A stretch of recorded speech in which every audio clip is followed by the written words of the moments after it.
It's Friday, February 17th. Bob Price on Canada's Business Beat. And starting off with the news that has tongues wagging in both the kitchen and the boardroom. Another uh-oh for Canadians already feeling the pinch from rising interest rates.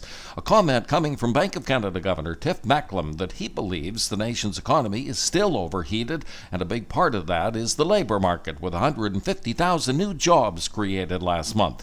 The next central bank review of interest charges, March 8th.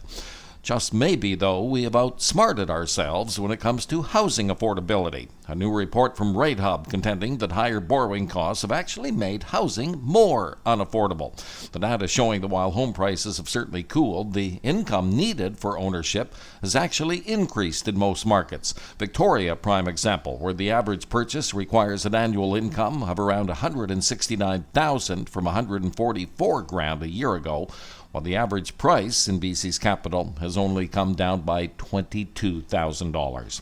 The more you listen, the more you know. Canada's Business Beat is your daily go-to for the business news impacting you, with listeners in over 20 countries on Twitter and wherever you get your favorite podcasts. Vancouver-based Western Forest Products, the latest evidence of tough times in the lumber business, showing a fourth quarter loss of $94 million US from a profit of $334 million a year back. The company blaming a 20% drop in sales on slower U.S. home construction.